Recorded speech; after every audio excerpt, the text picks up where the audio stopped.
Bueno, está todo el debate, ya tenemos la nota, pero quiero hacer una breve referencia a lo que tiene que ver con la discusión sobre Cristina Kirchner y la inhabilitación perpetua para ejercer cargos públicos. Ya hay algún trasnochado que está diciendo, bueno, en realidad no puede ejercer, pero se puede presentar, y basta con leer el artículo 19 del Código Penal. Yo digo, son periodistas, algunos de mucha trayectoria, muy cultos, muy del, digamos, todo del pensemos, de reflexión y qué sé yo, que no saben leer ni siquiera, o no tienen la capacidad de leer el Código Penal, no tienen ni siquiera que ser abogados, ni siquiera consultar con un abogado. Van al artículo 19 del Código Penal, lo leo para que alguien les avise: la inhabilitación absoluta importa, bueno, la privación del empleo o cargo público que ejercía el penado aunque provenga de elección popular. Y en el punto 2, la privación del derecho electoral. No es tan difícil, hay que leer solamente, hay que leer y no morir en el microclima. Y del mismo modo, hay también en el artículo 20 ter la posibilidad que por alguna serie de requisitos a partir de los 5 años, si cumple con algunos requisitos, pueda revertirse, pero siempre con el visto bueno de la justicia. Digo, solo hay que leer y tratar de razonar un poco, no es tan difícil. Bueno, lo digo en un contexto en el que hay una presión muy fuerte sobre jueces, sobre fiscales. Lo hemos visto sobre los jueces de la Corte la semana pasada. La verdad, lo que pasó el otro día con el juez Gorini es muy preocupante, que lo amenazaron. Bueno, distintas organizaciones salieron a respaldar el accionar de la justicia. Una de ellas es la Asociación de Fiscales y Funcionarios del Ministerio Público Fiscal. Carlos Rívolo, además de ser fiscal federal, un hombre que ha investigado muchas causas muy serias a lo largo de los últimos años en la Argentina, es vocal de esta asociación, y para eso lo hemos convocado para hablar de este tema. Carlos, ¿cómo te va? Bien, buen día, Ignacio, ¿cómo estás vos? Bien, bien, muy bien, sobre todo después del triunfo de River ayer. Carlos, te he convocado no para hablar de River, te imaginarás, sino, bueno, por este tema que realmente nos preocupa mucho a nosotros en este programa, que es el clima de violencia creciente que se está advirtiendo en los últimos tiempos. ¿Qué es lo que están viendo ustedes de la Asociación de Fiscales? Si yo te quisiera remitir al clima de violencia, te diría que es altamente preocupante. No te diría desde ahora, Ignacio, te diría desde hace bastante tiempo, lo venimos notando, la cantidad de casos que en distintos lugares del país existen sobre violencia política, que determinan investigaciones en las cuales creo que tal vez no hay una estadística, pero es medianamente seria, que sobre distintas figuras de cualquier escenario político se genera una violencia que, si vos querés, una de las condiciones la tuvo el 1 de septiembre con el atentado en aquel momento a Cristina Fernández de Kirchner. Con lo cual, a ver, el escenario es actual, el escenario es anterior, y no somos quienes para modelar o no somos quienes para atemperar, más allá de que las decisiones de los distintos tribunales, en la medida en las cuales van condenando, ya sea tribunales de la Ciudad de Buenos Aires, tribunales federales, a las distintas personas que ejercen este tipo de violencia van surgiendo, pero sí, claro que deberíamos llamar en algún momento a la moderación, porque esto tiene un increyendo que es bastante complicado y se van viendo sobre manifestaciones que a diario tenés en términos de violencia y de violencia política. Acá ustedes están viendo un escenario de un plan armado para generar este clima, o lo ven como bueno, distintas manifestaciones tal vez aisladas, producto de distintas cuestiones que ocurran en una sociedad, no sé, desde descontento de la gente ante una situación económica, ante el clima de violencia en las calles, y no vinculado solamente a investigaciones y a la justicia. ¿Esto lo ven en general como un marco general de una sociedad que está en todos los aspectos mucho más, si se quiere, convulsionada o en ebullición?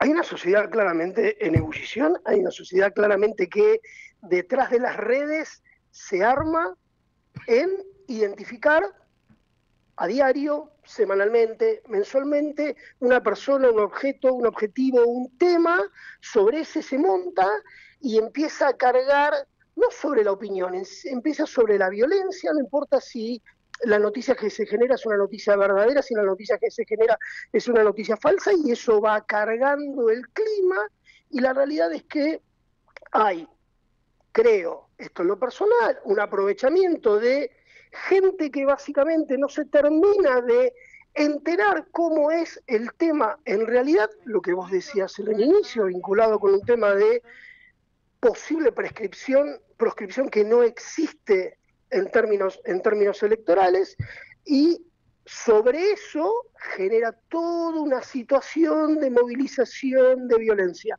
sea en el sentido que sea, Ignacio. El punto es, parecería que acá no hay en algún momento banderías políticas, entonces vos tenés unas cargas muy fuertes en algún momento sobre el sector del periodismo, tenés una carga muy fuerte sobre el sector de la justicia, tenés mucha carga sobre la política. Esto va cobrando una dinámica que no para, va generando un caos permanente en términos de una violencia que, bueno, en la medida obviamente en la cual nosotros tenemos los casos, podemos detectar las personas, podemos detectar de dónde surge esto, sí, obvio, la respuesta de la justicia va viniendo. Ahora, la respuesta tiene que venir de la propia sociedad en términos de un parate de esta situación.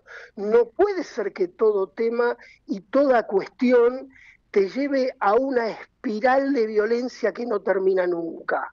Claro, claro. Carlos, si puedes explicarle a la gente, no a mí, no a Willy, pero sí a la gente que está escuchando, cuando te referís a que hay una situación de proscripción que no existe en términos electorales, si se lo puedes bajar al llano a la gente que escucha, que sabe que sos fiscal, pero que trata de entender, bueno, desde qué lugar, digamos, se puede entender de que no hay proscripción. ¿Por qué? Porque es una investigación con una causa con pruebas contundentes, con fallo de corte, que no tiene que ver con proscribir porque piensa de manera o de una u otra manera política. ¿A qué te referís con ese término que recién mencionaste?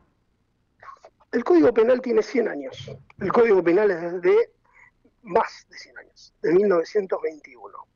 El Código Penal, en aquel momento, cuando se legisló y con todas las reformas, mejoró, nunca modificó una condición que es la siguiente: si un funcionario público comete un delito, vamos a ser mucho más estrictos con su futuro, en términos en los cuales le hemos confiado una función que básicamente no cumplió, que básicamente, porque los jueces han considerado que es culpable de un delito, vamos a sancionarlo un poco más. Pero también vamos a hacer esto con los ciudadanos, porque también a los ciudadanos comunes, cuando los condenemos, les vamos a cortar sus derechos electorales. Pero también al funcionario público un poco más. Entonces, ¿qué va a pasar con el funcionario público? Lo vamos a inhabilitar de manera absoluta y perpetua para que pueda cumplir las funciones. Esto es de ahora, esto es de esta semana, esto es de este hace mes, no, esto es casi desde 1921. Entonces, lo que hizo el legislador en aquel momento es decir, no vamos a disculpar al funcionario público de que desde ningún punto de vista ha llevado adelante lo que le encargamos, lo que votamos o lo que no votamos, no importa. El punto es, ha defraudado aquel trabajo que le encargamos, con lo cual lo que le vamos a decir, no más, hasta acá, listo. No tenés posibilidad de volver de manera absoluta y perpetua con esta. Salvo, vamos a ver qué pasa en tu futuro con de qué forma podés de alguna manera este, generar una mejor conducta respecto de esto. ¿Por qué? Porque el sentido que tiene la pena para cualquiera, aún para el funcionario público, es de resocializarlo. ¿Está Claro, bien? Por más que uno diga, y yo sé que podemos, hace falta resocializar a alguien que está tan instruido y todo lo demás, esta es la condición de la pena. ¿Querés que lo explique didácticamente? Esta es la forma de explicarlo lo más clarísimo. didácticamente posible. Somos estrictos para el ciudadano común, somos mucho más estrictos para el funcionario público. Esto ha sucedido en este último caso con Cristina Fernández, no, sucedió con Vudú y sucede con todos y cada uno de los funcionarios públicos a los cuales no le prestamos atención a lo que dice la lectura de su condena porque dice lo mismo, inhabilitado absoluta y perpetuamente para el ejercicio de los cargos públicos y ello conlleva también sus derechos electorales. Esa es la razón del código que tiene más de 100 años. Clarísimo. Willy, Sí, Carlos, un abrazo grande, Willy Cohen. Te hago la siguiente Willy, ¿qué tal? pregunta. Muy bien, muy bien. Te hago la siguiente pregunta. ¿Cuál es el rol de los fiscales en general, no solamente de un fiscal federal, ante estas amenazas que hay de escraches, de eventualmente episodios de violencia, lo que hemos visto en el caso de TN y Canal 13, las pintadas, bueno, las hemos tenido aquí en la puerta de Radio Rivadavia? ¿En ese caso intervienen fiscales así de oficio o hay que esperar que se haga una denuncia? ¿Cómo funciona eso? Básicamente esto funciona de la siguiente manera. Cuando hay un hecho de flagrancia, como es el hecho de TN, inmediatamente interviene la fuerza de seguridad que corresponda, la de la ciudad o la federal. La federal está básicamente, como saben todos ustedes, generando ahora un retiro de las calles para permitirle a la policía de la ciudad. Actúa la policía e inmediatamente pone en atención a un fiscal del caso. Voy a ser extremadamente claro en esto. El punto es, no es necesario a los efectos de hacer cesar el delito que un fiscal le tenga que decir a un policía, haga cesar el delito. La policía interviene por sí misma ante la flagrancia con todas las facultades que tiene, claramente respetando todas las normas y protocolos que tiene. Si se excede tendrán algún tipo de inconveniente, pero el punto es, la policía tiene facultades para actuar por sí misma en todos los hechos de flagrancia. O, Willy, vamos a un caso más sencillo, pero me parece que lo más didáctico. Si a una mujer le arrebatan la cartera en la calle, el policía agarra el teléfono, llama al fiscal y le dice, ¿corro o no corro? ¿La atrapo o no la atrapo? La atrapa directamente. Esto es muy cierto, pero es la forma más didáctica de decir ese hecho de flagrancia, llámalo, el arrebato de la cartera, lo que vos contás en TN, una toma de rehenes, o vienen persiguiendo un delincuente al cual positivamente lo ven que proviene de un acto delictivo, entra en un edificio, entra en una casa y el policía lo persigue sin orden de allanamiento. ¿Eso está bien o está mal? Eso está bien. Eso es lo que hay que hacer concretamente. Obviamente tiene que haber una intervención judicial posterior. claro. Carlos, se ha tratado de minimizar y relativizar lo que son las pintadas en medio de comunicación, también el ingreso de un grupo de inadaptados en distintos bueno, comercios con panfletos amenazantes o advirtiendo también incluso a jueces de corte. Algunos lo han minimizado diciendo, bueno, son expresiones populares. Yo no creo que sea así, pero te consulto, ¿esto entra dentro del marco de un delito grave o simplemente son contravenciones, como dicen algunos kirchneristas o algunos dirigentes políticos?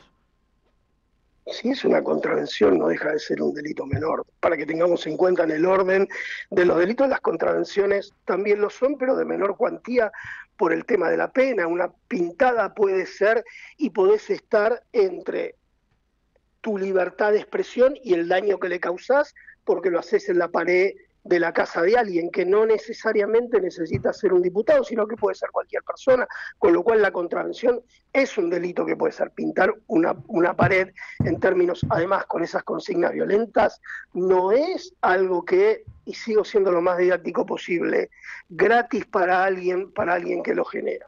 Ahora me parece que por ahí la pregunta va a otro lado y es sobre lo que veníamos hablando, que es sobre este clima de violencia que, a ver, en lo particular lo veo, en lo particular lo tengo patentizado en un caso, cómo las cosas van increyendo, y se llega a un intento de atentar contra la vicepresidenta. A ver, yo quiero señalarte que, y pasó y pasa como desapercibido, después del atentado a la vicepresidenta, el día que Milei jura como presidente, alguien le arrojó una botella. Esa persona está detenida. Claro. Esa persona está detenida, ya está purgando pena, tenía una condena anterior. Esa botella dio contra uno de los custodias.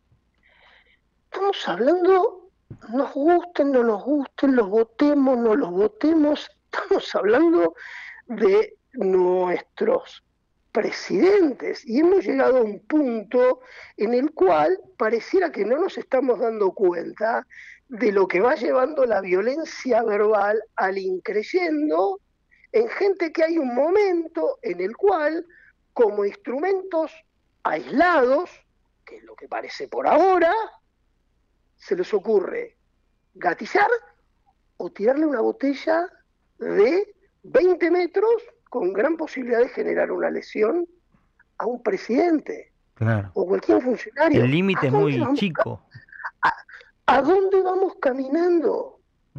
¿A dónde vamos caminando con esto? Entonces, vuelvo a decir lo mismo. Willy, me preguntabas cuál es la función de los fiscales. Mirá, nosotros dentro de cualquier proceso lo que hacemos es recolectar la prueba y formular la acusación. Esta es básicamente la función que nosotros tenemos básicamente constitucional. No dejamos de ver cuando recolectamos elementos de prueba si hay una matriz de corrupción, como en su caso lo describió Luciani, o ciertas otras determinadas cuestiones sociales que son graves. ¿Está bien? Desde el punto de vista de la justicia las tratamos de expresar, nosotros lo que hacemos es las sancionamos o no, a veces no. A veces en algunos casos se exculpan por ciertas y determinadas cuestiones. Con todas las críticas que merecemos en esos casos, con razón o sin razón. Estamos básicamente nosotros para ser criticados. La mitad de la tribuna nos va a decir que lo que hacemos está bien y la otra mitad nos va a decir que está mal históricamente. Pero el punto no es ese. El punto es, sí, lo que advertimos es que hay un clima de violencia social que se viene generando, a partir de no tener responsabilidad en lo que se dice, a partir de no tener responsabilidad en lo que se hace, que es grave. Y empieza a ponerse, me parece, en ese delicado límite, muchas veces lo que está vinculado con la libertad de expresión a lo que está vinculado con lo que es un discurso del odio. Y esto creo que es grave. Impecable, clarísimo. Carlos, ha sido un gusto. Carlos Rívolo, fiscal federal, vocal de la Asociación de Fiscales de la Argentina. Gracias por este ratito con Rivadavia. No, por favor, que tengas un buen día. Radio Rivadavia.